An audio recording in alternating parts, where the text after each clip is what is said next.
Emma-voisine-la-sorcière. Épisode 20.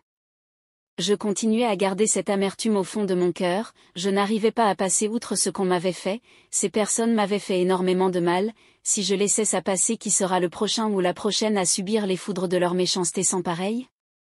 Je devais en découdre, malgré que j'avais peur, je craignais de souffrir davantage, mais je ne pouvais pas non plus me résigner à laisser cette histoire se terminer ainsi. Les coupables devaient payer leurs crimes. Des personnes comme eux ne méritaient pas de se mouvoir en toute liberté en faisant du mal aux autres sans raison aucune. J'en avais fait un problème personnel, étant donné que j'y avais été mêlé sans que je n'eût donné mon accord. Je réclamais justice, et si personne n'était capable de m'aider dans ce cas-là, j'allais me faire justice moi-même, peu importait ce que cela devait me coûter. Le simple fait de savoir que ces ordures ne sont plus dans la nature était pour moi le plus grand des soulagements. Pour mener à bien cette lutte que je savais allait être rude et très difficile, je devais me préparer en conséquence. J'avais initié mes enfants à la prière et mon mari également. On allait désormais tous les dimanches à l'église pour fortifier leur foi intérieure. Je les préparais spirituellement et physiquement à ce combat que je m'étais donné de mener avec ces gens sans aucune once de bonté dans leur cœur rempli de noirceur et d'amertume. Après plusieurs semaines d'intense dévotion au Seigneur, j'étais fin prête à mener cette lutte acharnée. Je savais pertinemment que je ne pouvais pas avancer sereinement dans ma vie si jamais ces pourritures continuaient d'exister. La première cible dans mon collimateur était Mr Rouge, cet homme dénué de tout ressentiment humain qui m'avait fait vivre les pires atrocités. Il m'avait traîné au sol tel un vulgaire chiffon. Il était temps pour moi de lui rendre l'appareil en lui faisant payer les horreurs qu'il m'avait infligées. Un jour ordinaire, je m'étais levée de chez moi, j'avais pris ma Bible, mon chapelet et de l'eau bénite et je m'étais dirigée dans la villa de Mr Rouge. Je n'avais rien d'autre sur moi à part mon courage, ma foi et mon envie de justice. Une femme ordinaire aurait déjà sans doute pris la clé des champs, mais ce n'était pas du tout l'esprit qui m'animait. Je n'avais pas envie de m'enfuir, je voulais combattre ceux-là qui m'avaient combattu à l'instar de Mr Rouge. Une fois devant le portail de sa villa, j'avais masqué mes intentions. Tous mes artefacts étaient dans un sac que j'avais pris la peine de me munir, vêtu de façon ordinaire comme il avait l'habitude de me voir. Je ne voulais éveiller aucun soupçon, il ne devait se rendre compte de rien. Après avoir sonné inlassablement à m'en tordre le doigt, un garde dont le visage me donnait l'envie d'en découdre vint m'ouvrir le portail. Il me fit entrer sans tarder dans la maison.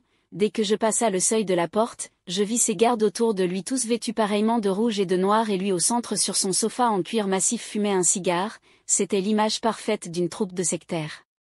Cela ne me faisait guère peur et n'ébranlait absolument pas ma foi. Je me suis tenue devant lui droit dans mes baskets, prête à lui tenir tête.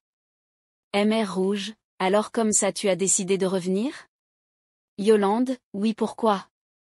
Tu as oublié que j'existais? Mr Rouge, honnêtement je ne pensais plus te revoir ici. Yolande, pourquoi? Tu pensais que je n'étais plus vivante? Mr Rouge, en quelque sorte, mais je suis surpris de te voir encore là. Yolande, comme tu peux le voir, je suis toujours belle et bien vivante. Mr Rouge, oh. Je vois que tu as bien changé. Tu me parles de façon très prétentieuse, tu as oublié qui je suis pour toi? Je te rappelle que je suis ton maître. Yolande, mon maître?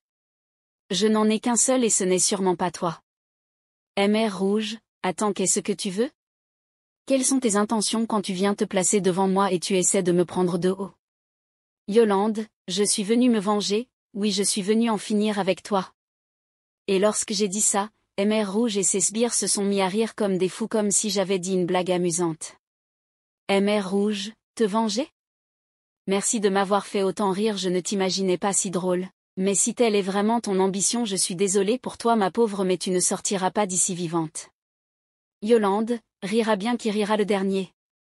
Et après avoir dit ces paroles, j'ai sorti de mon sac mon eau bénite et je l'ai déversée sur Mr Rouge et ses gardes autour de lui. Ils se mirent tous à hurler et à se gratter le corps comme s'ils étaient consumés par le feu.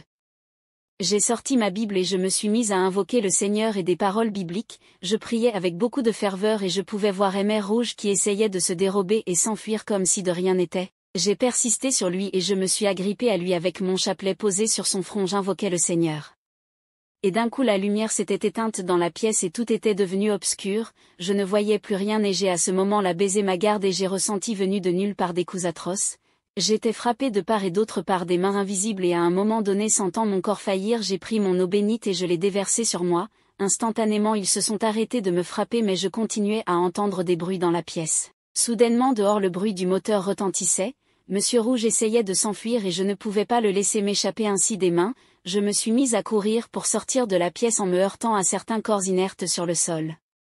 Avec beaucoup de difficultés à me déplacer dans le noir, je ne sais pas comment j'ai réussi à atteindre l'extérieur, mais au même moment la voiture de MR Rouge quittait son parking. Je suis rapidement sortie à l'extérieur pour le suivre et j'ai vu une moto qui passait par là. Je l'ai interpellé et j'ai demandé à ce que le chauffeur se mette à la course-poursuite de la voiture de MR Rouge. J'étais derrière lui sur la moto et lui qui roulait comme un malade sur route risquant de provoquer des accidents épouvantables, on ne le lâchait pas d'une semelle et on a roulé pendant un bon moment jusqu'à sortir de la route et nous mis à prendre un sentier non bitumé où je n'avais aucune idée où il menait. Juste à quelques encablures la voiture de MR Rouge était garée devant une maison en construction. J'ai payé le conduit de moto et je me suis dirigée vers la maison en construction, sans crainte j'y suis entrée mais il n'y avait personne, la nuit commençait à tomber et j'apercevais très difficilement des silhouettes dans cet endroit. Je me suis mise à fouiller tous les recoins sans succès et quand je me suis retournée pour m'en aller j'ai reçu un coup violent derrière la tête et je me suis écroulée au sol, après cela j'ai entendu MR Rouge se réjouir de m'avoir tuée mais il ignorait que je n'étais pas morte. Quand il s'est à son tour tourné pour aller monter dans son véhicule, j'ai ramassé un caillou qui était proche de la main et je l'ai visé sur MR Rouge dans l'espoir que ça le heurte et j'ai vu Monsieur Rouge s'écrouler sur sa voiture aussi vite qui a explosé au même moment.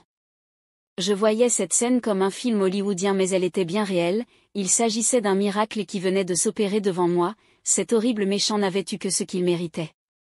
Je m'étais par la suite levée de la très amochée avec énormément d'éraflures et je suis rentrée chez moi le cœur léger même si j'avais mal de partout. Je venais d'opérer quelque de très apaisant pour mon cœur meurtri. Mais ma soif de vengeance n'était pas parfaitement assouvie, je ne me sentais pas satisfaite car l'initiatrice de ma descente aux enfers n'avait pas encore payé le lourd tribut de sa méchanceté. Celle-là qui m'avait volé ma tranquillité malgré ma pauvreté, elle m'avait fait plonger dans un désespoir profond de façon juste méchante et purement machiavélique. Je ne lui avais rien fait de mal, mais elle tapie dans l'ombre a toujours œuvré pour me voir faillir. Maintenant que le voile qui couvrait mon visage était enfin tombé, il était temps pour moi de payer mes comptes avec elle. J'avais dû encore m'octroyer une semaine de repos pour me préparer à la riposte, après les blessures que j'avais reçues, il fallait que je prenne du recul pour amorcer le combat final avec la vipère de la pire des espèces. Une semaine plus tard j'étais fin prête d'en finir avec ce cauchemar qui avait déjà bien trop duré, comme dans le cas avec Monsieur Rouge je m'étais rendue chez Jézabel comme si de rien n'était. Je l'avais trouvée en train de discuter avec la nouvelle voisine qui occupait désormais ma maison et j'ai revu les mêmes images de moi quand je venais d'aménager dans cet endroit maudit, et je l'interpella aussitôt. Yolande, alors comme ça c'est ta nouvelle cible ici. Jézabel, quoi? Oh ma copine Yolande. Ça fait un moment que je ne te vois plus, tu étais partie comme une voleuse sans me dire au revoir pourquoi? Que t'ai-je fait pour mériter un tel traitement? Yolande, tu veux vraiment savoir pourquoi? Jézabel, oui mais je pense que l'endroit n'est pas convenable, allons chez moi. Et c'est ainsi que Jézabel et moi nous retrouvions entre quatre murs dans sa maison et elle me demanda de nouveau. Jézabel, qu'est-ce qui t'arrive Yolande? Pourquoi j'ai l'impression que tu viens plus en tant qu'ennemi que ami? Tu as quelque chose à me reprocher? Yolande, tu oses me demander cela alors que tu as délibérément pris le malin plaisir de me détruire moi et ma famille? Et tu es si calme on dirait que tu ne te reprochais de rien, mais écoute-moi très bien, la partie est terminée il est temps que tu paies pour tout le mal que tu m'as fait à moi et à toutes tes autres victimes. AP.